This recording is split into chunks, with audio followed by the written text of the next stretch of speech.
Good afternoon, good evening, and good morning, dear panelists and webinar participants. I am Maria Nazarova, the president of the Universal Peace Federation in Russia, and I am pleased to welcome everyone to today's webinar, which is dedicated to the Bering Strait Undersea Tunnel project.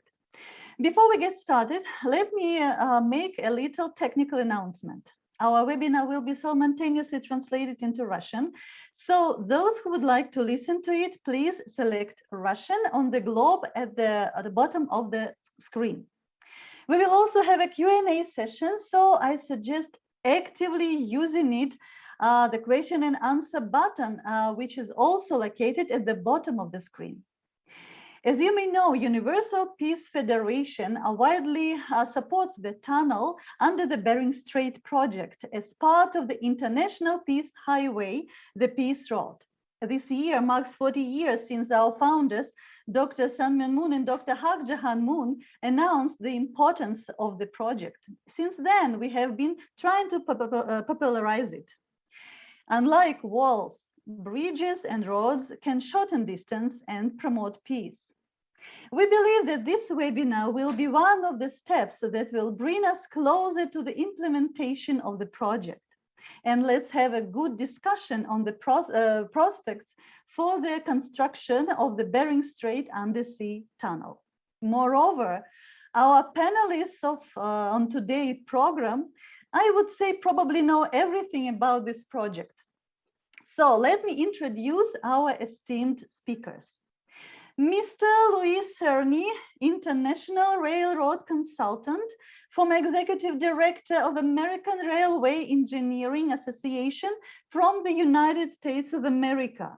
Mr. Louis Cerny is a registered professional engineer in Mississippi, USA. He is the author of numerous technical articles in trade magazines and technical bulletins and has made presentations at many technical meetings. His inspection and study of railway construction and maintenance include inspections in the United States and of major projects in China and South America. And he has professional experience regarding high-speed lines, including the Maglev in China and TGV in France. Mr. Cerny is directly involved in planning for a tunnel under the Bering Strait. Dr. Viktor Razbegin from Russia is a scientist in the field of spatial economy, investment planning, soil mechanism, foundation engineering, and underground construction. He works for the Russian Research Center of Construction at the Peter Rim-Sorokin and Nikolai Kondratiev International Institute and the international non-profit corporation Inter-Hemispheric Bering Strait Tunnel and Railroad Group. He was a deputy chair of the Council for the Study of Productive Forces of the Russian Ministry of Economic Development and the Russian Academy of Sciences. He is a member of the Council for the Development of the Far East, the Arctic, and the Antarctic under the Federation Council of Russia. Chief editor of Soil Mechanics and Foundation Engineering, deputy chief editor of Modern Productive Forces, and governing partner of the Intel Consulting Limited. And Dr. Peter Stockdale, a policy analyst specializing in environment, indigenous and intergovernmental affairs from Canada. He is the host of the Kichi Trails, bringing back ancient roots and fostering reconciliation within the indigenous people of Canada, and founder and coordinator of the Free the Falls, designed to protect 7,000-year-old indigenous waterfalls and capital. He is co-founder of the Department of Peace Ottawa Canada branch, co-founder of the Civilian Peace Service Canada, and founder of the City of Peace Ottawa. He is the founder and chair for 10 years of the Conflict Prevention Working Group for Peace Build Canada. So it's my pleasure now to invite our first speaker today, Mr. Louis Cerny, International Railroad Consultant, former Executive Director of American Railway Engineering Association from the United States of America. Mr. Louis Cerny, the floor is yours.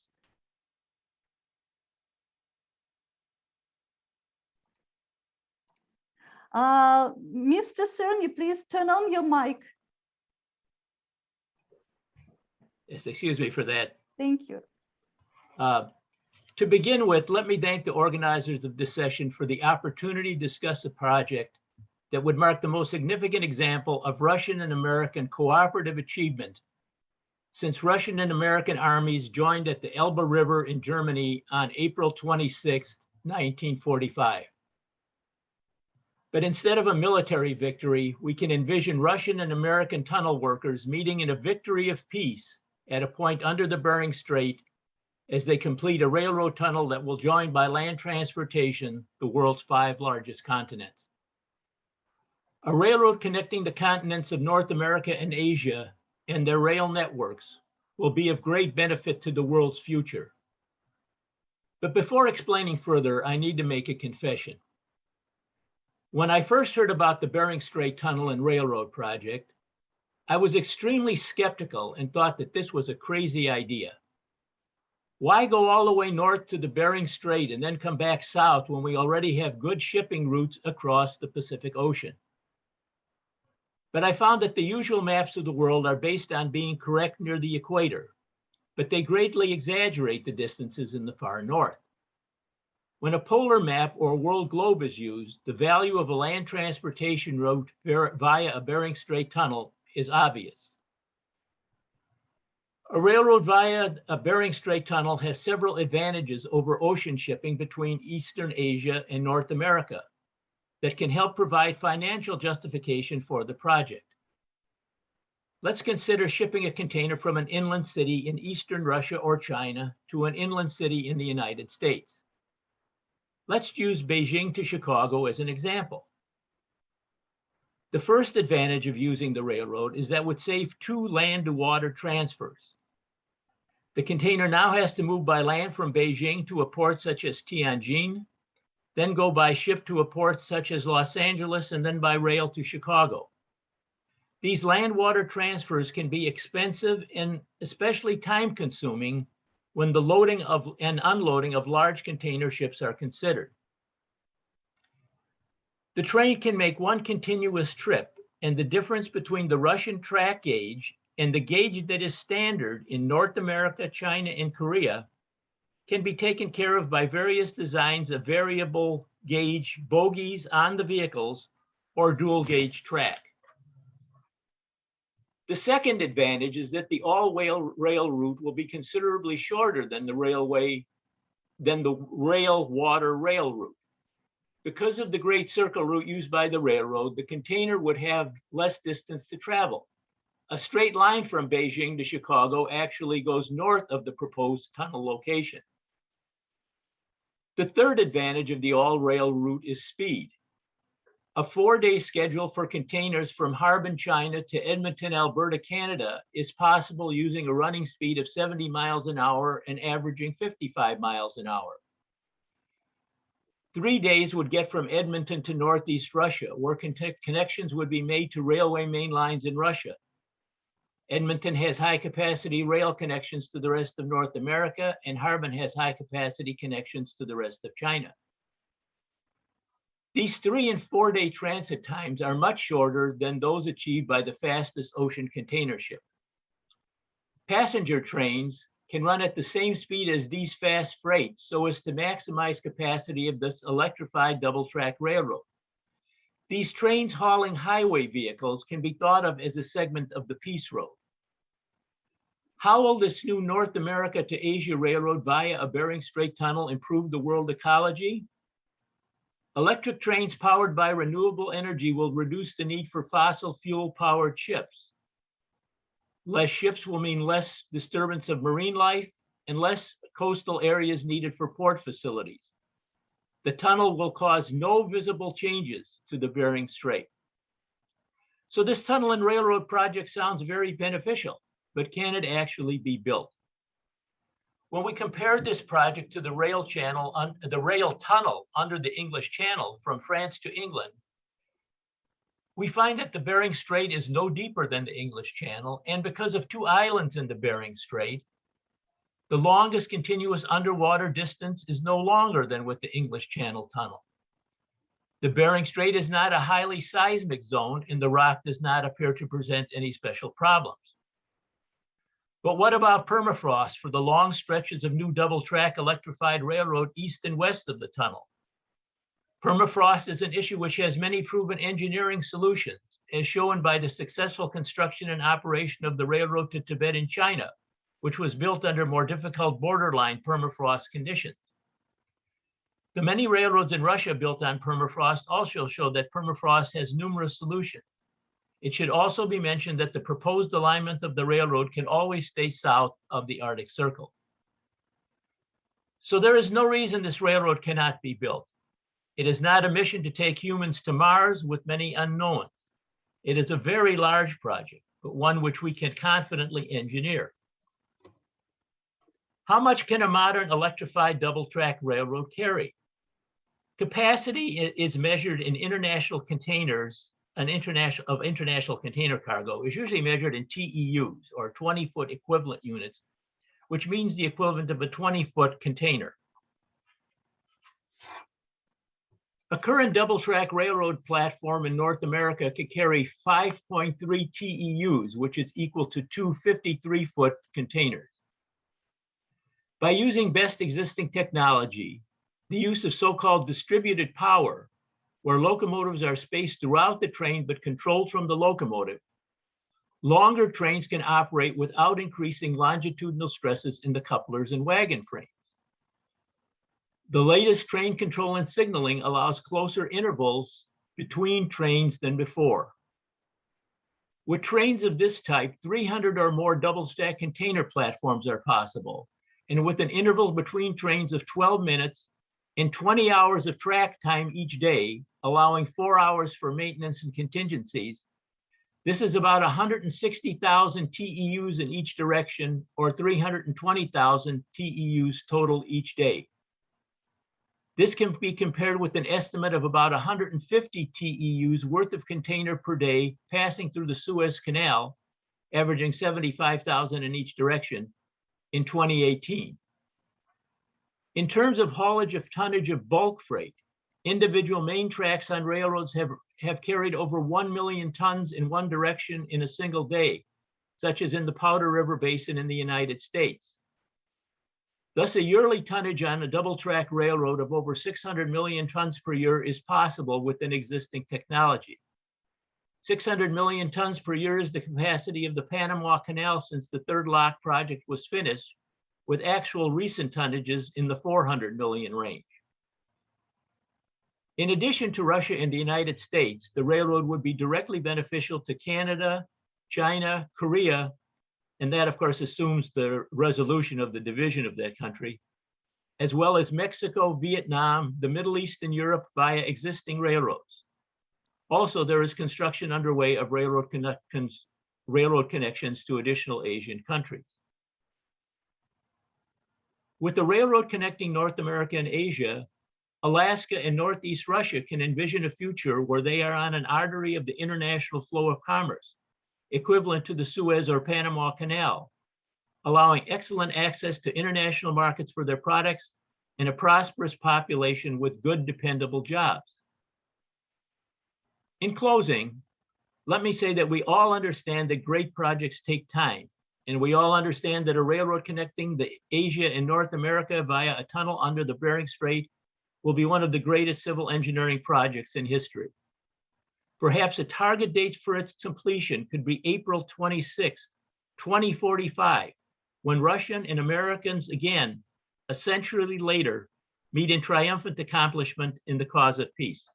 Thank you very much for your attention. Thank you, Mr. Cerny. I really liked your positive approach and the fact that you recalled an important event of World War II, the meeting on the Elbe River. I'm sure our listeners will be happy to ask you many questions. Until then, let's give the floor to our next speaker, Dr. Viktor Azbegin, co-founder of the Interhemispheric Bering Strait Tunnel and Railroad Group from the Russian Federation. Dr. Azbegin.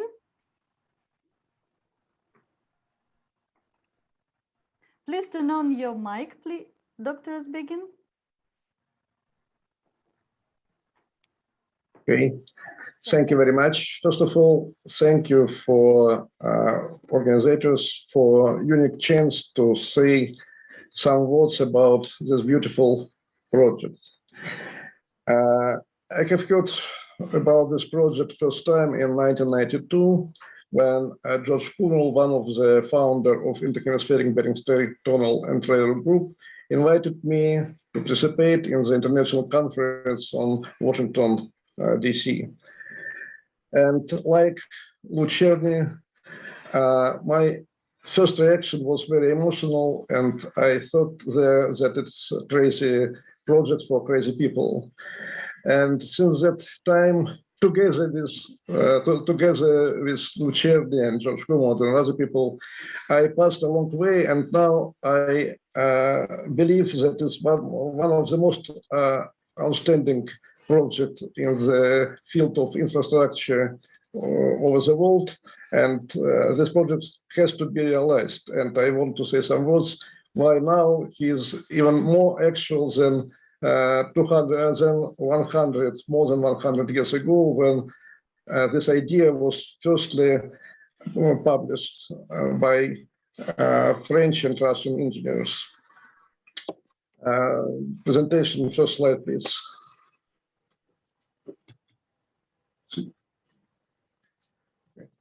So, first of all, our population continue to grow, and up to 2060, we overcome the 10 billion people on the Earth.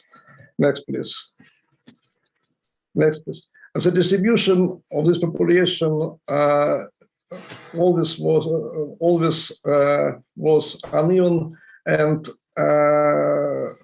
looks at this slide, you can see that we have built the civilization of coastal type. And there are a lot of historical reasons for it. But now the continuance of such kind of distribution has some problems. Many of them you can see at the next slide. Density of population, evident ecological problems connecting with the density, limitation with the territory available for the industrial and social development, resources available because the main part of these resources are concentrated or in inland territories or in sea, but not at the coastal territories now. Infrastructural limitations and global climate change corresponding with the fact that the level of the world ocean will grow. And so the territory available will be even less than now. All these problems are well known, and I will illustrate only, next slide, please. The distribution of resources, you can see that even now, the main part of resources concentrated in inland territories, despite the fact that these territories are absolutely insufficiently investigated from the geological point of view. Then we can look at maybe several scenarios. I will not include the catastrophic one, because like war on some kind of asteroid impact, generally we can continue to develop the coastal type of civilization, or to try to involve in the economical and industrial development the inland territories. For both scenarios, we have the key role, the key factor will be infrastructure factor, because you have to create good infrastructure to use these territories as kind of sources of resources and reservation territories. And of course, you can build the infrastructure if we decide to develop these territories as main reserve for more even distribution of population and to involve all territories which is suitable for life in the economical and industrial development. Next slide, please. Now, if you look at the world railroads and seaports, you can see that the railway network couldn't play the essential role in the intercontinental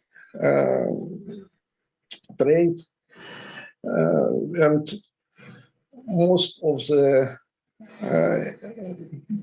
mercantile trade concentrated to the sea transportation.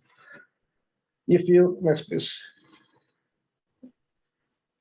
If you look at the road distributions, you can see essentially more dense network, but unfortunately roads is efficient only for the distance not more than 500 to 700 kilometers, and they're not very efficient and suitable for big distances.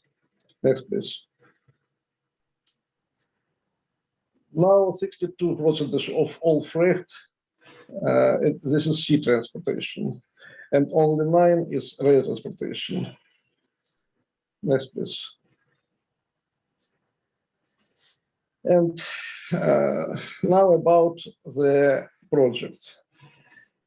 The project, it is, of course, not only the Bering Strait crossing, but it's the railroad between existing railroad system in Russia and North America. You have to build the road from Yakutsk to Fort Nelson. It's about 600,000 kilometers. Next, please. And this territory is really huge, and this territory have very low population, and this territory has a huge deposits of mineral and other kind of resources. Next, please. You can see the total length of the road. This is about 400 by Russian territories and about 4,000 by Russian territory and about 2,000 by Canada and by Canada territories, Alaska and Canada. The length of the possible length of Bering Tunnel is from 98 to 113 kilometers. It depends on the project. So next, please. The nature give us a shift because the engineering geological condition under the Bering Strait is suitable enough.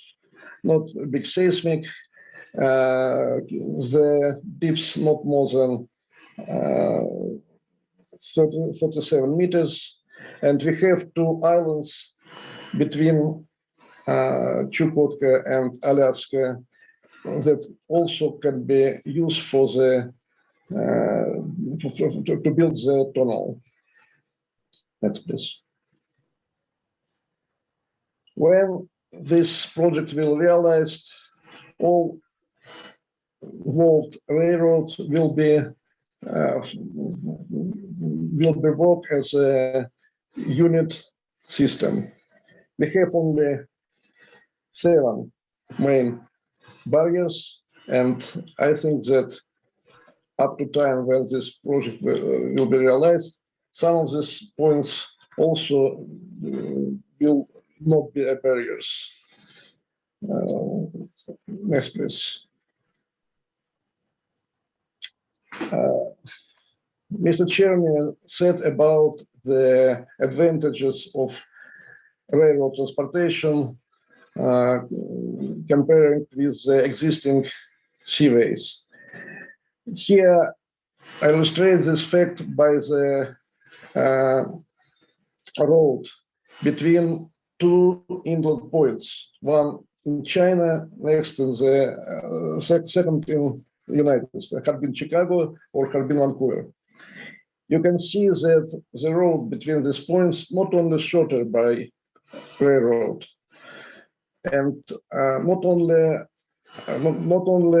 take essentially less time, but the cost, if we will try to use the tariff, the tariffication, nowadays tariffication, should be less if we use rail transport than nowadays existing railroad plus sea transportation. The same in Harbin, Vancouver. Next, please. I have to say that the project now is not only the railroad, double track, full electrified, high-speed railway main line, the Yakutsk, Zaryanka, Orient, Wells, Fairbanks, Fort Nelson. This is a key element of project, but also we are discussing the power transmission line, transit capacity 12 to 15 gigawatt, that could to join the 2 systems, North America and Russian systems. This it gives us a big economical effect. Also, fiber optic cable, oil and gas pipeline, and highway connected highway in the same corridor as with railroad main line. Next, please.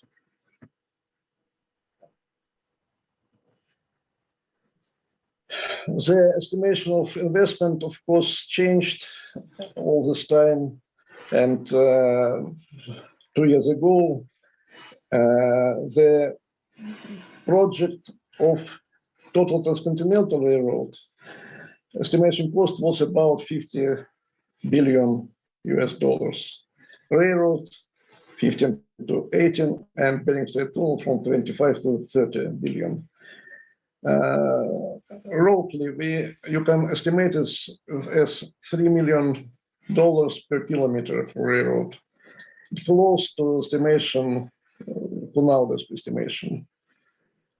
And the cost of tunnel also close to the real cost of existing tunnels. Totally, if you include all other parts of projects, it could be about $19 billion. The economical models, I have to say that last 10 years, there were built about 5 economical models of this project, but all of them gave the payback period not more than 25 years, and IRR not less than 10%. That really big for such kind of mega project. Dr. Özbekin, please come to conclusion. Yes, 2 minutes, please. Next slide.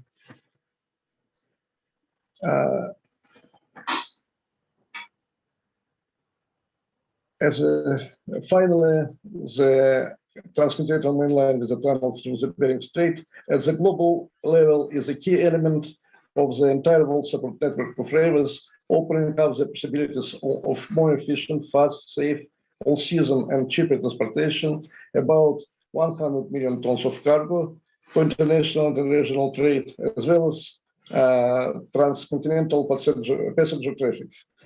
Access to colossal natural resources, the development of huge territories for comfortable living. A unique joint project of peaceful, this project is a really unique joint project of peaceful cooperation between the leading countries like Russia, USA, China, Canada, South Korea, Japan, India, and so on. At national level, expansion of the rail network, as a result of which the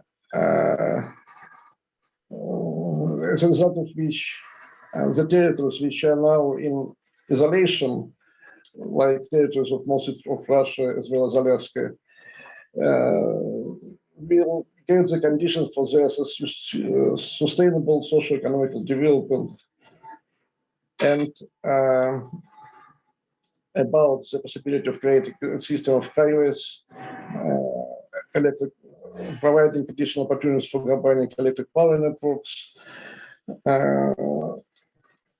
new sources of generation like tidal hydroelectric power plants, building pipelines and road communication, and its additional effects of this project. And next, please. I'm close to the finish. In reality, both countries, Russia and United States, now made the decision which made this project closer to reality. So you can see the Donald Trump decision about permission for cross-border rail between Alaska and Canada. And then, next please. Here is a map of national strategy of Russian railroads development up to 2030. You can see all our project at this map, and now we in Russia came to Yakutsk, and up to the 2027, we are planning to go to Magadan via Zryanka. Thank you very much. That's all. Thank you, Dr. Razbegin, for deepening our understanding even more. I don't know if after these two profound presentations, we have any engineering questions. It looks like everything is covered and well explained. Thank you. Now, allow me to invite our next speaker, Dr. Peter Stockdale, a policy analyst specializing in environment, indigenous, and intergovernmental affairs from Canada. Dr. Peter Stockdale, the floor is yours. Thank you very much for inviting me in the first place. That's very kind of you. I know nothing about the technical aspects of which have been covered so far. I love being on trains, but Dr. Razbegin and Mr. Cherny's knowledge is, far beyond my own. What I want to focus on is the changes that have taken place since the time Reverend Moon proposed this in 1981. So I have essentially three main points. One was around global warming. The second is regarding the basis in the proposals we've usually seen it regarding carbon. And the third is the change is in the Russian and Chinese governments particularly, but even the American one, regarding their support for the link. So on the first point, on the global warming thing, the strait has obviously become more ice-free. There's more permafrost melting. Siberia is very warm, as Nazarova had previously mentioned. And we have on this route now the prospect of tremendous global warming effects on any route that is made. And so the likelihood of tracks being flooded along the northern slope and in Siberia is much, much higher than when it was proposed 40 years ago. And so, and indeed, we can imagine if the track is not done sooner, much available capital will go towards funding the flooding of various coasts from Florida to Europe. And so it would be, there's an impulse towards doing this sooner than later. The second part is about the carbon industry basis for the proposal. As you see it, it looks much more like about shipping carbon as much as it is about peace. And obviously that's the peace part, which I'm keen on, is what is the most solid part about it and remains, if you like, the guiding light. But the proposal, as it has been really often between one petrostate, Russia, to another petrostate, the United States, to another petrostate, Canada, you know, traveling from in Canada, Eden to El Paso in Texas. It's a lot about coal, a lot about oil, but that's not a good basis for a survivable future, as I think as all of our forests burn up, we're beginning to figure that out. The third point is about the change in the disposition of the different national governments towards this proposal. There was no support on the parts of the Russian government or the Chinese government or the American government. And as Dr. Rezbegin has shown, that's beginning to change. But in the case of China, the Belt and Road Initiative has come on since there. There's an enormous enthusiasm on the part of the Chinese government, and their technical capacity, or their rail links are second to none at this point.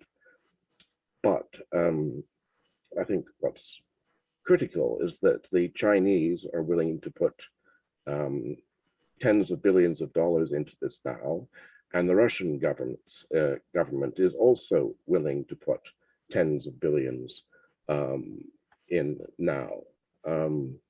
Obviously, this would strengthen Russian, US, Korean alliance, but many of the products would be Chinese. A key thing about the Belt and Road Initiative itself is that it eliminates blockades by navies, the choke points, the ways to prevent peaceful exchanges of goods and peoples would be eliminated. And this, for the Chinese government, is one of the very important parts about the Belt and Road. The American Navy is unnecessary or useless in this respect. But it also, if you're looking at from an American government perspective, it favors within that government, if you like, Treasury, Trade, State Department compared with the Pentagon, for example. Something we need to understand is the way states have changed since 1981. Of course, at that time, there was a Soviet Union, and that has changed. But the nation state in North America likewise has changed. And indigenous people, long suppressed by the settlers like me, have now had a flourishing. They have been allowed to be formally educated. They practice their own spiritual practices, which had been suppressed, and they are becoming actors. And I noticed that within the Intercontinental Railway project, for example, Craig Fleener is amongst your team. Now, to go back slightly to the train piece, as the Biden government has just put in $66 billion for Amtrak, which had been pretty dead as a mode of transport within the United States. So therefore, it may be easier to get the Biden government engaged in this than has been the case for many a long year. But I think the key part from a business perspective is to make a new business case, one which is not going to simply produce carbon, oil, and gas extraction and facilitate that, and also to avoid deforestation, because that is, when you put in a railway or any road, that means that whatever is near it gets pulled into that system. So what is going to be pulled into that system? Is it going to be circumpolar mining? Is it going to be Yukon zinc? Is it going to be containers? More likely.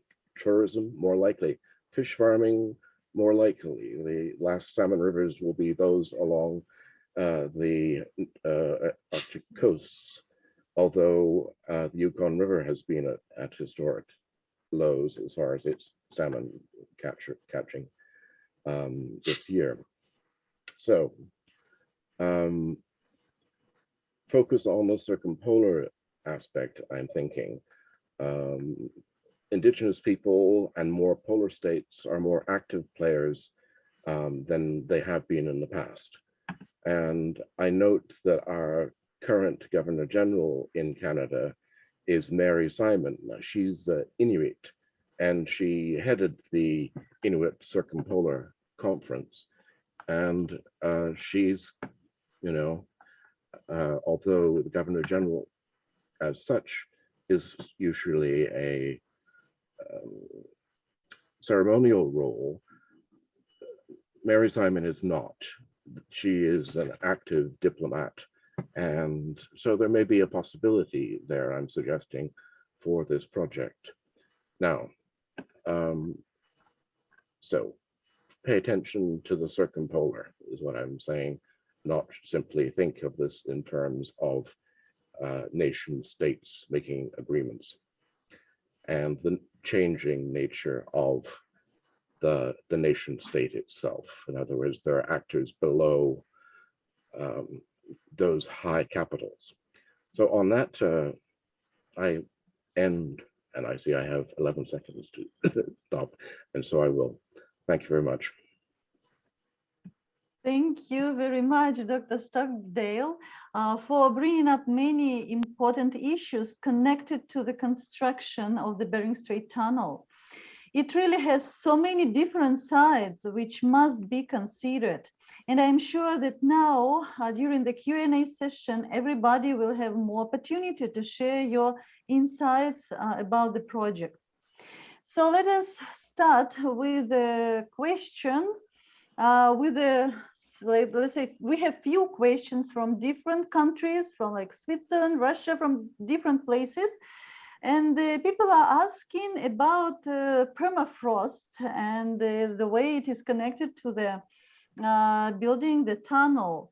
Like, for example, one question, some believe that due to climate changes, the permafrost in which it will be necessary to build a rail link to the Bering Strait in Russia and to Alaska in America will melt, making it impossible to use the railroad tracks.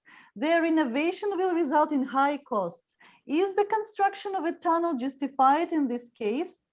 And another question is about, do you think that climate change might have an effect on the feasibility of the Bering Strait Tunnel and railway project? So whoever feels like answering The floor is yours. I can make some comments on that. As I mentioned in my talk, permafrost is an issue that's been handled, and in the situation to Tibet, this was a borderline permafrost condition, which is exactly the type of condition which would be created. And again, there's ways of handling this, and it's not like this is going to happen like, you know, at one point in the future, all the permafrost is going to melt. It's something that the conditions will change, and those changing conditions can be handled as they happen. I mean, the idea that the whole of Siberia would kind of disappear if the permafrost melted, of course, is not correct. And as far as the tunnel itself, most of it, and I think close to all of it, Dr. Rozbegin may have additional comments on this, is through rock. And a lot of Siberia, the rock is a certain distance below the surface, and so that's a situation which is not affected directly by permafrost. Again, the tunnel can be built probably year-round, because what the situation 150 feet underground is not going to be any different in the winter as it is in the summer.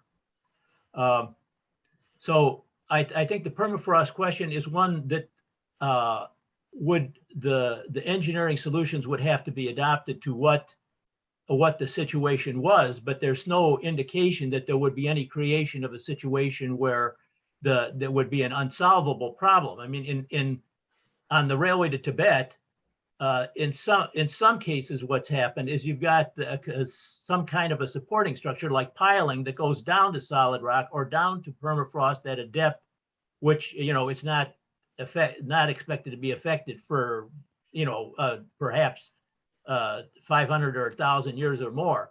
So again, there's engineering solutions, and the idea that somehow there's no way of doing that, I think is not correct. Mm-hmm. Yeah, thank you. Yes, please, Dr. Rozbegin. Yes, I quite agree with Mr. Cherny that permafrost is not the biggest problem for creation of this railroad and tunnel too. First of all, we in Russia and also Alaska, Canada has and China also have now a big experience in the field of construction of roads and railroads in the permafrost condition. Also, we have to take account that for the most part of this future line, the permafrost condition is quite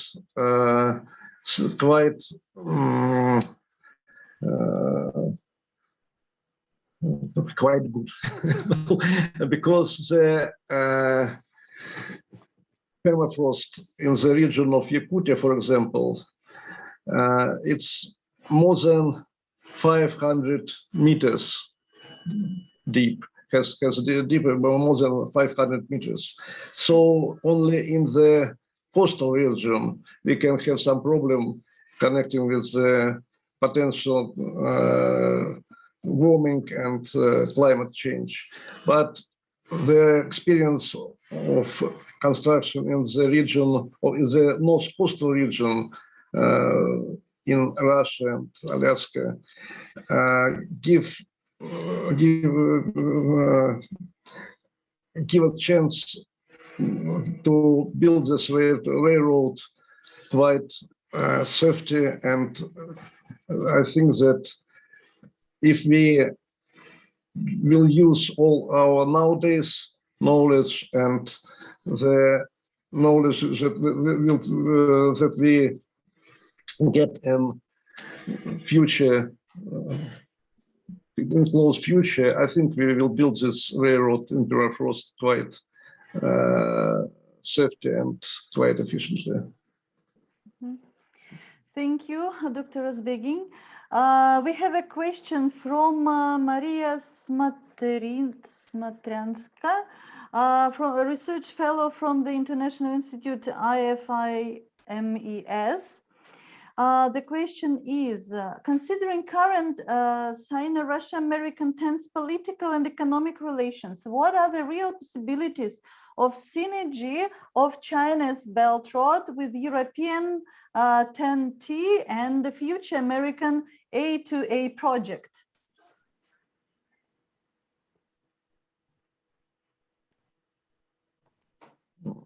So it's a difficult question, but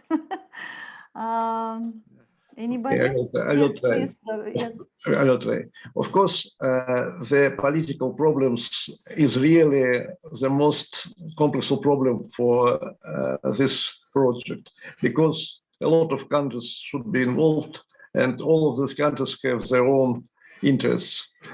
But now you can see that China starts a big infrastructure project and global initiative like One Belt, One Way. And since the European, as I know, proposed to the President of the United States to include the United States in this into this initiative and to join the railroad network of North America to the system of Eurasia continent. As you understand, the only way to make it is to use the Bering Strait. So even now, this project could be. We could look at this project as a part of the global project of world network connection. And the idea of One Belt project is that the infrastructure and world network system should stimulate the development of industry and development of economical and social economical development. So the idea of this project is strictly the same, because this project not only this project is not the just commercial project. This project of joining the economics and I say more civilization of North America and Eurasia.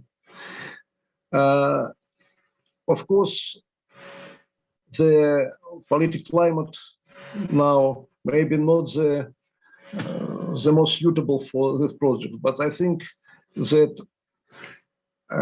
if we will work together, people from this country and governments from our countries together discussing this project, I think that we will also change and political climate too, because it's really a very good example, outstanding example of what advantages we can get for all countries if we will work together.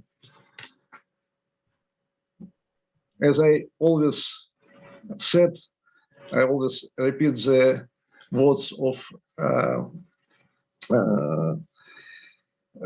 why war, why not a big project, a set of the senator of Alaska.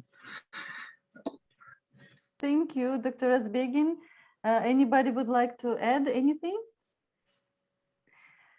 Okay, next question is about the future railway operator. It's a question from Khabarovsk, Far East Russia. The road will be laid across the territory of several countries. How will this cross-border rail system be managed? At what stage is this issue now? I mean, the discussion, I guess, of this issue now, if there is any discussion. I think that's an issue for the future. I mean, right now we're discussing about the ability to build this, the value of having it. Certainly, there's many ways to manage the railway, just like there are many railway companies in the United States. but yet traffic passes between those railroads in in end-to-end meetings. So there's many ways to handle that issue, and I think that what is appropriate, and it also depends on how much financing there is from governmental agencies and from private industries. And so I think that the management of the railway is certainly an issue that needs to be decided on before the railway is finished. But right now, I think the important thing is to get the idea of the value of this railway out, and that type of issue will work itself out after that. Thank you. Next question is from Lawrence Bayer to Dr. Stockdale. Could Dr. Stockdale explain more concerning his positive anticipation for the role of the new Governor General of Canada in helping to get cooperation from the Indigenous people who control much land on the way of this project? Sure. My essential point is that subnational actors are going to be greater players than they have been in the past. And as far as the Governor General of Canada is concerned, because of her role as a diplomat, being the ambassador to Denmark, working in the Inuit Tapirasat, which is and actually the Makvik Corporation, she's very attuned to the economics aspect of national and Inuit development. So she, I think, might be approached to become interested in this project. And certainly she has the both national and international connections to facilitate that. And so that's what I would suggest. Thank you very much. Next question, well, I guess it's for the Dr. Razbegin, but anyway, a few days ago, it was announced that a railway bridge across the Amur River between Russia and China was completed. Is this bridge becoming one more step to connect China to future Bering Strait crossing? It's possible. There are several border stations and several ways, several roads which can used for connection this transcontinental railroad with China. Maybe I don't know if it's possible to look at the slide or the map of some kind. Okay, no. So one of them is the bridge via Amur River in Ленинск, Тинзян, and Благовещенsk, near Благовещенsk, but also we can use the existing cross-border station and cross-border lines. Any case, of course, one of the main part of total cargo will be cargo from Asia to North America and back, and China will play a leading role in this cargo by this transcontinental main line. Thank you. Another question is about rail gauges. I guess Mr. Cerny, he mentioned about this in his speech. Maybe this is a question for him. Rail gauges in Russia and in America, Canada are of different sizes. Some believe that this will greatly increase the cost of using the railroad in this case. How justified are such statements? As pointed out, you've got in the talk, you've got the same gauge in North America, in China, and in Korea. And then you have a gauge that is slightly wider in Russia. And there's several ways that this could be taken care of. One is by using vehicles on this route that can change gauge. As many of you probably know, this type of train already exists.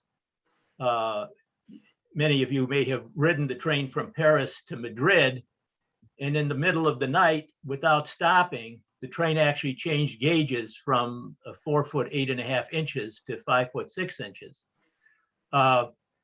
So it's obviously, from the standpoint of North America to China traffic in Korea, it's best, it would be cheapest if it went on standard gauge. But that there's, as in any case like this, there's going to be political considerations.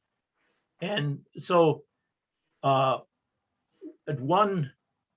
there's two types of general solutions. One is to design the vehicles so that they can have the gauge be changed in case, even in motion. I mean, now that doesn't mean it's going to go through at 70 miles an hour and change the gauge, but that it could be taken through some type of apparatus, maybe 5 or 10 miles an hour, that would change the gauge on the equipment mechanically.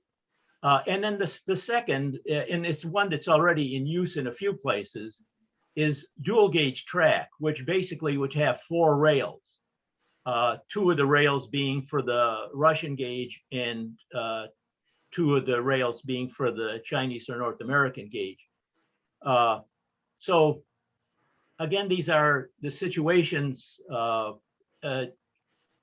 Again, there's a lot of things which,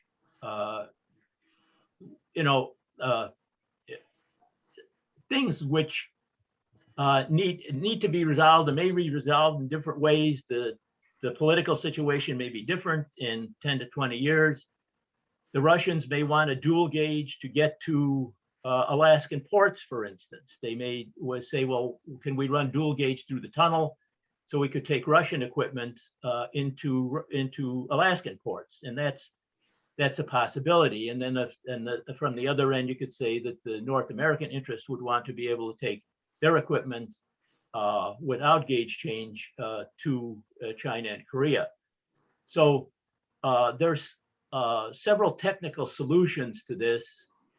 I think they're doable. So in other words, that there is an engineering answer to that, but what that engineering answer is will depend on political situations and others when the thing is constructed. So again, it's a problem that's solvable in an engineering manner, and it's something where the technology has been getting better through the years.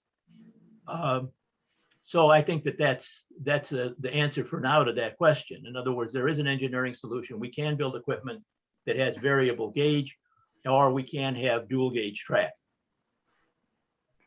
Thank you, Mr. Cerny. And the next question is about environment. I guess this is to Dr. Stockdale. From Anton from Siberia Environment Protection Association.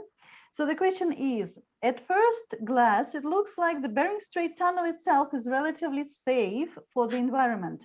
However, creating thousands of miles of roads and railways in virgin territories in Russia and America seems very dangerous for the environment. How to avoid the environmental damage when building railways and roads? Please turn on your mic. Yeah. Thank you for the question. Any railway or road is going to impact the nature around it. There's no getting around it from that perspective. And so it will have some terrible aspects. And I see a message, question from Lawrence also on migratory species, and that's certainly been a very important question as far as caribou herds with the American North Slope. The matter of how does one avoid having those impacts being too great, well, you go down below or you go above if you can.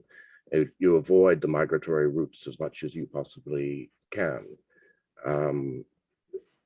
But they can have terrible effects.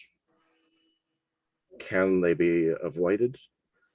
I think it will only be the doing of the thing which will answer that question. Thank you. Mr. Cerny, yeah, you wanted to also add. Mm-hmm. Yeah, I think it's important to look at the overall environmental effect of the project too. And certainly the idea would be that it would be built in a way that would be as sensitive as possible to those issues. But one of the ideas of this project is to replace a portion of the ocean trade.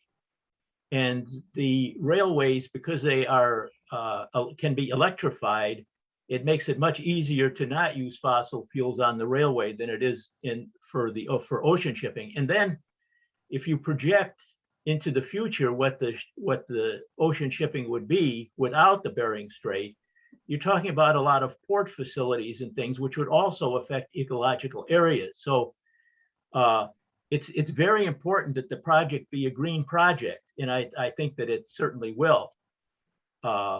And it's also important to look at the positive environmental effects it will have over using the railway for intercontinental shipping versus oceans with the ocean transport and the ports. Thank you. Points. Yeah, thank you. Next question, and maybe it might be the last. Let's see. It's a question. Okay, China has shown interest in building a tunnel across the Bering Strait and the branch line to link existing rail lines. How do Russia, the USA, and Canada view the involvement of China?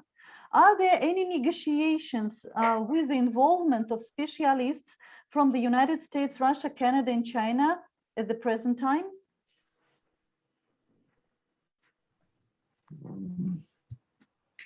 Yes, please. Yeah, Dr. I would just say that, oh, excuse me, go ahead, Dr.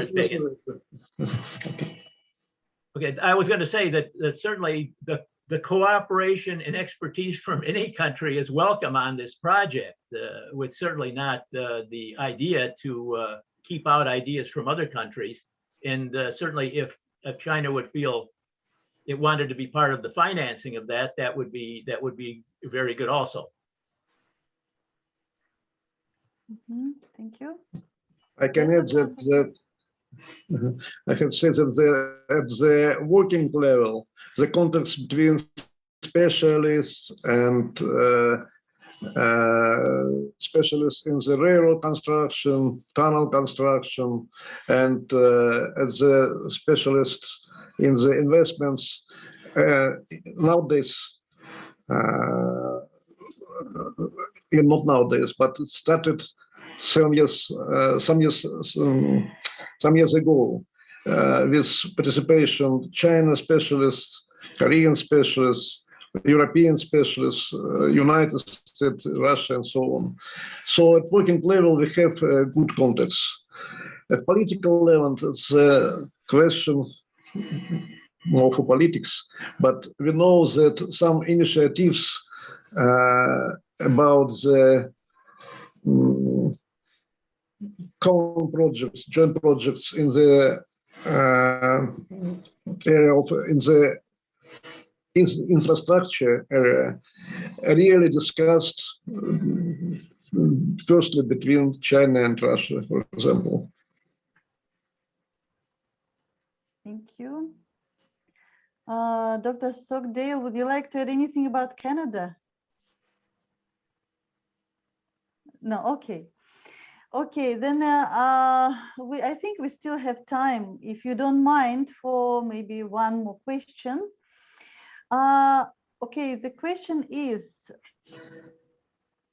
are there any geological difficulties in building the tunnel, considering that it would be located close to the Lermontov Ridge? Excuse me? Are there any geological difficulties in building the tunnel, considering that it would be located close to the Lermontov Ridge? Generally, up to now, I have to say all the results of preliminary engineering geological investigation under the Bering Strait showed us that the condition is quite suitable for construction. There are no big seismic, that no some kind of big cracks and so on. And the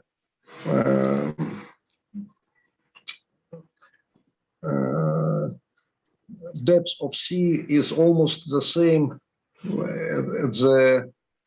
along all distance of the tunnel. So I don't think that there are some special hardness, special problems connecting with this reason mentioned by our host. I don't know about it. But I have to say that preliminary general engineering geological investigation was organized in Russia in 1995 and 1998. So we have some preliminary results. Okay, thank you. So if you would like to say anything in conclusion of our webinar, or because we are coming to the end of the webinar, does anybody want to share the last few words? Okay, otherwise then we are coming to the end of our webinar, and I would like to thank all our panelists for their presentations and great answers. Me personally I enjoyed very much, and I'm sure all our participants who heard very profound answers. Now for many of us it became more clear and feasible about the project. And actually, I like the idea about the possible date of completion, the tunnel under the Bering Strait, to be April 2045, which Mr. Cerny suggested, which I believe would mark like a new history, not only in relationship between the USA and Russia, but in the history of peace for the whole world. Allow me to finish the webinar with words of our founder of UPF, Dr. Moon. The words are the follows. The Great Silk Road was not only a commercial path for people who sold silk and bought spices. This road served as a means of conducting dialogue between peoples who lived in East and West, and contributed to bringing Buddhism, Islam, and Christianity closer to each other. All these cultures mixed and gave birth to a new one. The International Highway Project will play the same role in 21st century. I think we all share this hope. Now I would like to all our panelists to appear again on the screen and wave and say thank you to all our participants, all our listeners who heard this, who listened this webinar. And I would like to invite everyone for our tomorrow's new program, next program, which is going to be at 10 a.m. Central European Time. And the topic of the webinar will be prospects for the Northeast Asian Economic Union. Thank you very much, and see you around future programs. Thank you.